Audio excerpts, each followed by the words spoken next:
ಆ ವ್ಯಕ್ತಿತ್ವ. ಒಂದ್ ವೇಳೆ ಕಾರ್ಯಕರ್ತ ಆಗಿದ್ರೆ ರಾಜಕೀಯವಾಗುತ್ತೆ ಅಂತ. ಅಲ್ರಿ, ಅವ್ರು ಮುಖಾನೇ ನೋಡಿಲ್ವಲ್ಲ ನಾವು. ಅನಾಮಧೇಯ ವ್ಯಕ್ತಿ, ಪರಿಚಯನೇ ಇಲ್ದಿರೋ ವ್ಯಕ್ತಿ, ಒಬ್ಬರ ಹೆಸರನ್ನ ಉಲ್ಲೇಖ ಮಾಡಿದ್ದಾರೆ. ಅವ್ರೇನ್ ಹೇಳಿದ್ದಾರೆ, ಪತ್ರದಲ್ಲಿ ಏನ್ ಹೇಳಿದ್ದಾರೆ?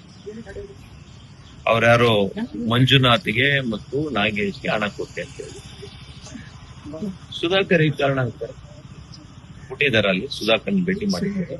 ಇಲ್ಲ, ಸುಧಾಕರ್ ಸಾಹೇಬ್ರು ಹಣ ಕೊಡಿ ಅಂತ ಹೇಳಿದ್ದಾರೆ ಅವ್ರಿಗೆ ಹೇಳಿದ್ದಾರೆ, ಪತ್ರದಲ್ಲಿ ಇದೆ. ಹಾಗಾಗಿ ಸುಮ್ಮನೆ ತಾವು ಕೂಡ ಮಾಧ್ಯಮದವರು ಇಂಥ ವಿಷಯಗಳು ಬಂದಾಗ ಸ್ವಲ್ಪ ಕೂಲಂಕುಷವಾಗಿ ತಾವು ಕೂಡ ಚರ್ಚೆ ಮಾಡ್ಬೇಕು. ತಮ್ಮ ವಿವೇಚನೆ ಇದೆ, ತಮ್ಮ ಅನುಭವ ಇದೆ, ಸರಿ ಯಾವುದು ತಪ್ಪು ಯಾವುದು ಅದನ್ನ ಸರಿಯಾದಂತ ರೀತಿಯಲ್ಲಿ 20-25 ವರ್ಷ ನಾವು ಕಷ್ಟಪಟ್ಟು ಸಾರ್ವಜನಿಕ ಬದುಕಿನಲ್ಲಿ ಎಲ್ಲವನ್ನೂ ತ್ಯಾಗ ಮಾಡಿ ನಾವು ಒಂದು ಹೆಸರು ಗಳಿಸ್ಲಿಕ್ಕೆ ಬರ್ತೀವಿ. ಅದನ್ನ ಕ್ಷಣಾರ್ಧದಲ್ಲಿ ಹಾಳು ಮಾಡುವಂತ ಕೆಲಸ ಆಗಲಿ, ನಮ್ಮ ಚಾರಿತ್ರ್ಯ ವಧೆ ಆಗುವಂತದ್ದಾಗ್ಲಿ ಮಾಡ್ಲಿಕ್ಕೆ ದಯವಿಟ್ಟು ಕೈ ಮುಗಿದು ಮಾಧ್ಯಮ ಸ್ನೇಹಿತರಿಗೆ ಹೇಳಿದ್ದೇನೆ. ಮಾಧ್ಯಮದ ಟ್ರಯಲ್ ಆಗೋದು ಬೇಡ.